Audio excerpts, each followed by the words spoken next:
Thank you very much. It's a real pleasure to be here. I was in North Bay just 6 or 8 months ago when one of the first meetings took place around the bioenergy opportunities.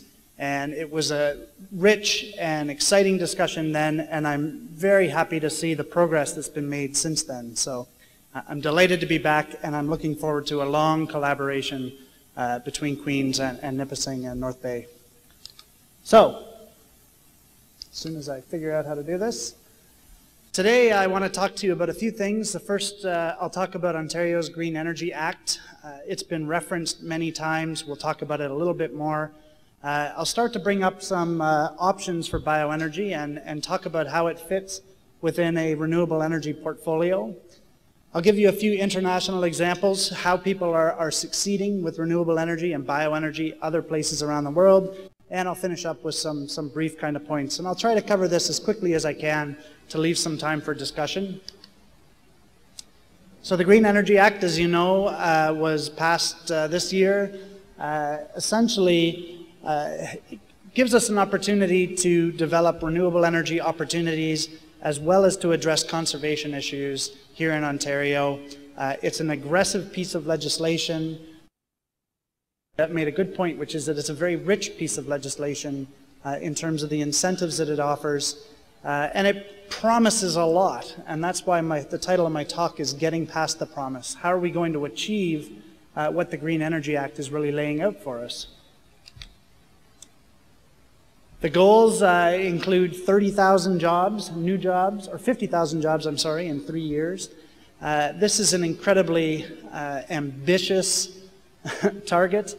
The ethanol industry in Canada, by comparison, has probably created about 1,000 full-time jobs across the country since it's got started.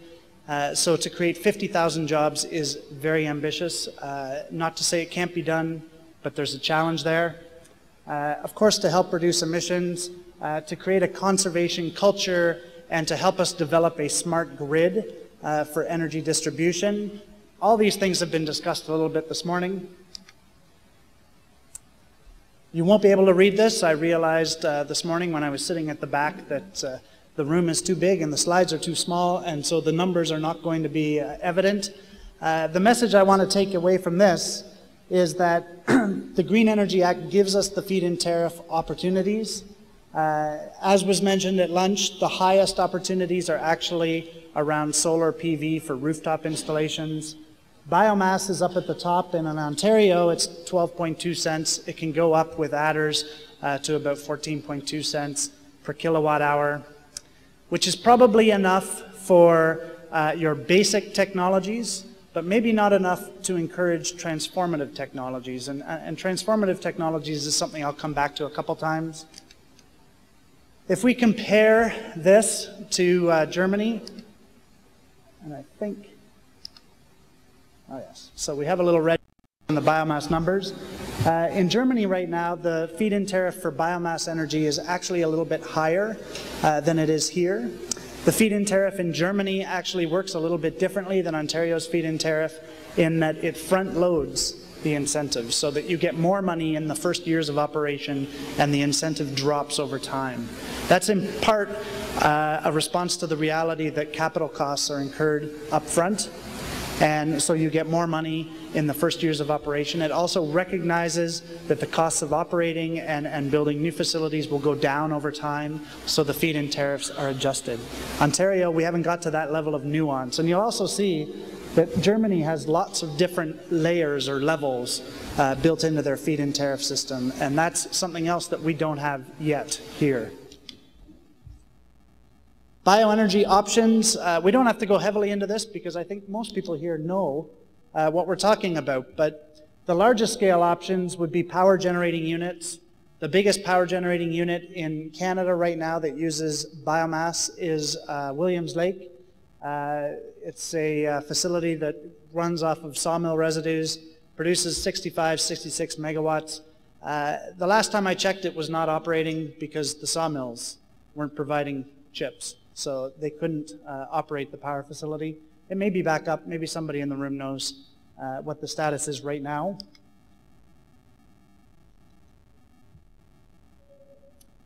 Of course, in Ontario, we're really fascinated by the idea of adopting wood energy power generating facilities. We did a study last year looking at the opportunities for substituting wood for coal, biomass for coal, basically using wood pellets. We looked at what the levels of pellet production would have to be to meet certain levels of substitution in Nanticoke and in Atikokan. You can see here the green bars show you Nanticoke, the blue bars Atikokan. Essentially the message is that we could achieve about a 10% co-firing rate with the pellets that we believe are sustainably potential right now. We could achieve 100% firing at Atikokan, again with that level of pellet production. The level of pellet production that we've identified here comes from the gap between what the annual allowable cut is and what we're currently harvesting. So there is a gap. We're not taking all of the wood that's been identified in the annual allowable cut. There's obviously an opportunity to make pellets there if we could work out how to do it in an economic kind of a fashion. How does that work out? Well, the number is about 1.25 million oven dry tons of pellets by taking that gap in the annual allowable cut. That translates into about 2.5 terawatt hours of electricity. At 40% conversion efficiency, that would be 1.6% of Ontario's electricity generation. 1.6%. So we're not talking about a huge percentage of Ontario's energy capacity or requirements, and yet we're talking about a very large proportion of the sustainable biomass that's out there. So a very big number. There is a reduction in greenhouse gas emissions, and we've looked at some of the emission reduction potentials. And obviously, if we can put a price on carbon, as one of the morning speakers said, that's going to translate into additional value for these types of operations because there's going to be a carbon value. Right now, we don't have that carbon value precisely, so it's going to be more difficult. As you've seen, the feed-in tariff schedule addresses all kinds of different renewable energy opportunities: biomass, wind, hydroelectric, geothermal, and solar. The truth is that the opportunities for some of the other renewable energy technologies right now, given the feed-in tariff schedule, are probably better. There are more incentive or greater incentives to go with solar powers versus biomass power. And you're starting to see investment in those other types of energy. So we're seeing new wind farms coming online. We're seeing new solar panels being put into play. We're not yet seeing what the impact is going to be on bioenergy production. There's been a lot of talk, but very little action. And a lot of it has to do with that fiber supply question. You know, how do you deliver the fiber that we need at a cost that's effective? The other thing that we have to keep in mind is that while demand is changing, while supply is changing, demand is also changing. So there are different sectors that demand energy outside of the electricity sector. Biomass is very, very well suited to heat production. The feed-in tariff schedule doesn't cover heat. So you're not getting money for the heat that you're generating, only for the electricity that you're generating. And so as we move forward, there needs to be a recognition of this and some acknowledgement. There are transformative technologies. We've heard this morning about Tembec and how Tembec is actually operating a biorefinery, making ethanol and other products, as well as traditional forest products. Well, biorefining can deliver the heat, the electricity, and the transportation fuels that are required. This is likely to be a game changer in terms of how much revenue these operations are going to be able to generate and how well they're going to be able to answer demands in different sectors. And so it's important that these transformative technologies be addressed in the incentives that we're putting forward. The regional approach, Sweden, along with Finland and one or two other countries, is really leading the way in terms of creating bioenergy supply and building bioenergy into their day-to-day energy requirements. And they've done that through all kinds of different uses. So you see biogas-driven trains, you see district heating systems, you see biomass to electricity, you see bioethanol in cars and in buses. The list goes on and on. What they've done is they've taken a region in the north of Sweden and turned it into a biofuel region where they can demonstrate all of these technologies. And this has turned out to be a benefit in many ways. Number one, it's provided a place where all these technologies can be seen, where we can bring people in, parliamentarians and industry leaders, and just kind of eco-tourists that are interested in how they can change their footprint. They can go there and see these things in action.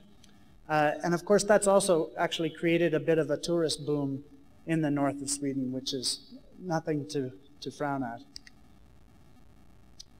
Germany has taken a little bit of a different approach.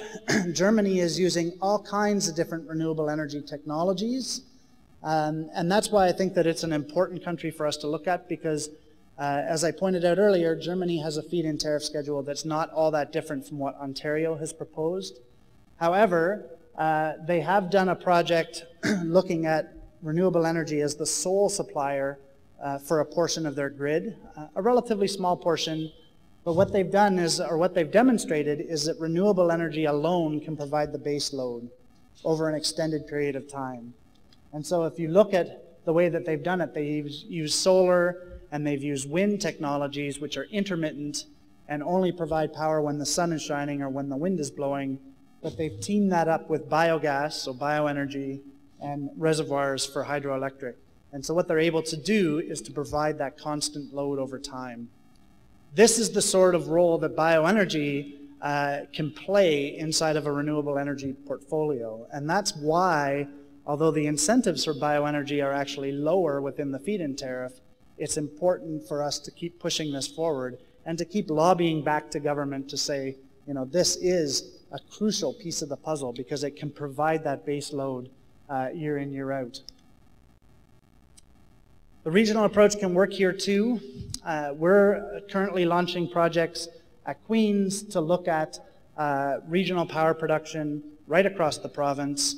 Our focus has been southeastern Ontario because that's where Queen's is, but obviously the two northern regions, the west and the east, are going to play a pivotal role in terms of bioenergy production, and that's why we're welcoming this partnership with Nipissing and with the new Bioinnovation Center.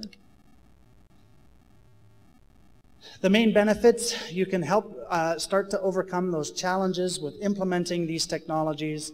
The Green Energy Act provides tools whereby the implementation, the rollout of these companies, these projects, is going to be easier, but we've yet to see just how easy it's going to be. There are still challenges that will need to be overcome.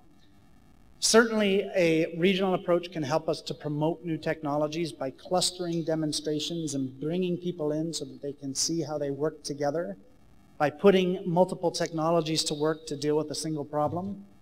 It provides us with case studies that allow us to analyze the incentives and the policies that have been put into place to see how well they're working and then to come up with fine-tuning and new approaches.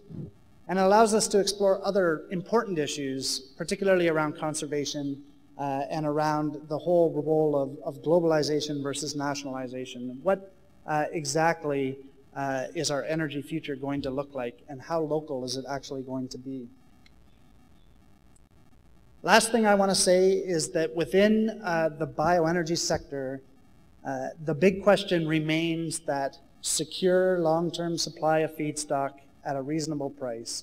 And as a forester, I can say that the only way that I ever see this being achieved is by working very, very closely with the existing forest sector within the existing value chain. And so rather than looking at new ways that we can get into the forest, harvest trees, particularly for pellet production or for energy production, we should be looking at ways that we can tweak the current flow of material through the value chain, not just focusing on slash in the forest, but focusing on all of these processing points so that we can go from this to nothing. No. To this. There it goes. So that we can generate more feedstock at a price that will make it worthwhile to go after energy production while recognizing the value of the existing industry. That may mean incentives, but those incentives could be targeted within the existing forest sector. You could actually provide money for additional residue production as opposed to increasing lumber recovery factors, for instance.